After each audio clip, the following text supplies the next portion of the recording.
This is my third video on this article because it's that good, and there's something huge that people need to know in regards to this. The ending. This is all about what psychiatrists, what they took part in, and this is just stuff people have never heard. So this is the end of the article pretty much. I mean, there's more I left out, but this is crucial. This is so crucial. So let me just end with this. So high quality science and high quality ethics always coexist. It has become easy for those in the West, this is key, to dismiss the depths of unethical medical practice of the Nazi physicians by categorizing it as bad science. They've categorized it as that because of embarrassment. But they took part in genocide, not just one or mass scale of it. I've mentioned before there were nurses, the nurses were found guilty because almost all of them went along with it. They didn't have they needed their jobs. Yeah, they did. They only 3 hung at the gallows, but for everybody that was found guilty at Nuremberg, the nurses all said the same thing, and this is why I always bring this up, because no healthcare worker should ever be allowed to get away with it. Especially nurse. I'm just doing what I'm told. That was their reasoning for doing it. Not the doctors. I'm talking about the nurses, though, when they would suffocate a baby or... Yeah, it seems crazy nowadays, but this is what ideology-driven science does. Because get this, I'm going to get to it. Germany had the strictest medical ethic laws at the time the Holocaust took place. So... it has become easy for those in the West to dismiss the depths of unethical medical practice of the Nazi physicians by categorizing it as bad science. This is easier to accept than the possibility that even within the context of good science, ethical behavior by physicians may go astray. In fact, the Nazi era in Germany was a time of remarkable scientific advances in several areas, including cancer research and treatment, biochemistry, and quantum mechanics, to name a few. In addition, the Nazis were pioneers of jet-propelled air flight, guided missiles, electronic computers, electron microscopes, and atomic fission.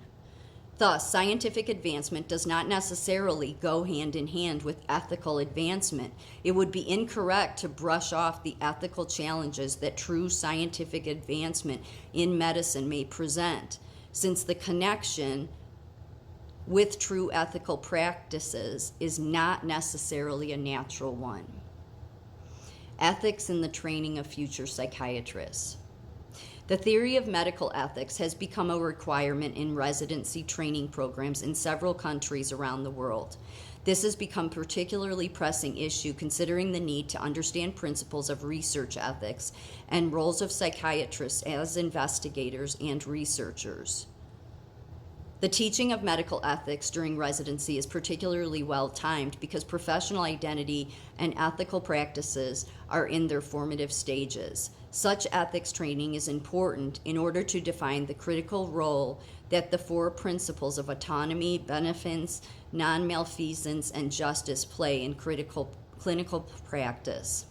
Several reports have been published that extol the virtues of the medical ethics training and psychiatry residency training programs. However, while the importance of such training programs is well recognized, so was the importance of medical ethics acknowledged in Germany in 1930s. In fact, Germany possessed one of the most advanced and sophisticated codes of medical ethics in the world, in existence from 1931. Some have even suggested that in certain aspects it was stricter than the subsequent Nuremberg Code or Helsinki Accord. Doctors in general and psychiatrists in particular who were involved in the euthanasia program were not morally blind or devoid of the power of moral reflection.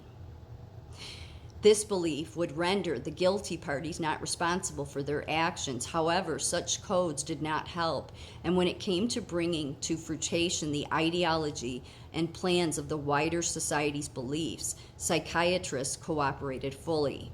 They even took euthanasia euthanasic initiative in the process, allowing societal politics and ideas to interfere with clinical practice.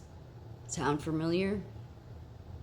Furthermore, although a broader consideration of potential abuse and malpractice in other totalitarian regimes would further strengthen the importance of a subject, a focus on Nazi psychiatric practice in particular brings to the fore clearly a most apt and recent example of how such interference can go awry. The example of Nazi psychiatry is a prime illustration of how ethics training without focus on history is useless. Ethics training without a focus on history is useless. Most people in the medical profession, they've heard of the Holocaust, that's all they really know about it.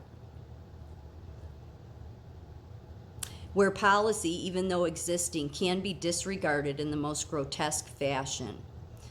Furthermore, many medical schools have now given medical ethics a secure place in the curriculum. They err in treating it like a scientific body of knowledge. Ethics is a unique subject precisely because of its widespread relevance in all areas of life, and any teaching has to start from this shared understanding and from the familiar ethical concepts of ordinary language. Ethical jargon obscures the essential integration of ethics with the personal and drives a wedge between ethical concepts and ethical conduct. This may have accounted for some of the unethical conduct of Hitler's psychiatrists in their disregard of basic principles despite the existence of strong ethical policy. Ethical mantras have little value when they exist away from a context of a mature understanding and self-reflection that needs to precede good ethical judgment and professionalism. I always keep saying that, do some reflecting. The question remains, why did so many psychiatrists willingly participate in the process of mass murder of the mentally ill? Perhaps some light may be shed on this issue by consideration of similar behavior as reported by Browning in the history of an ordinary and unremarkable battalion of the Order Police that participated in mass shootings and deportations. Browning describes how these ordinary men were not coerced to kill, but rather participated in a willing fashion due to peer pressure.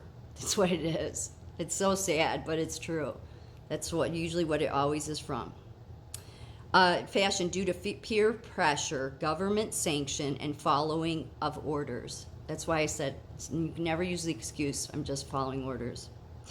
And in order to advance their own interests as well. This is in contrast to Goldenhagen, who suggested that the average German citizen either participated in or ignored genocidal actions during the Nazi era due to the ingrained anti-Semitism, which was an intrinsic part of the German society and had built up over centuries. Yet another approach proposes that psychiatrists during the Nazi era were at particularly high risk for moral and ethical breaches because of how society and they themselves defined their role and power. Inherent, their work lay the risk of dehumanizing the patients with whom they had daily involvement, individuals at the extremes of human behavior. Moreover, psychiatry by nature incorporates contemporary ideology in its approach to the individual and society, and psychiatrists during that period were in essence state-controlled. All of these factors may have led to their tendency to objectify patients. Thus, these psychiatrists were primed to become involved in further Nazi ideology. These differing approaches and considerations need to be conveyed to students of psychiatry, emphasizing, it just goes on to say, despite the wealth of ethics and literature, I don't have a lot of time left. There's so much to this. So I think I hit the main points. You can always find the article online. So, it's really important right now because a lot of people, especially in healthcare, need to do some reflecting, most especially the people that have the most letters after their name.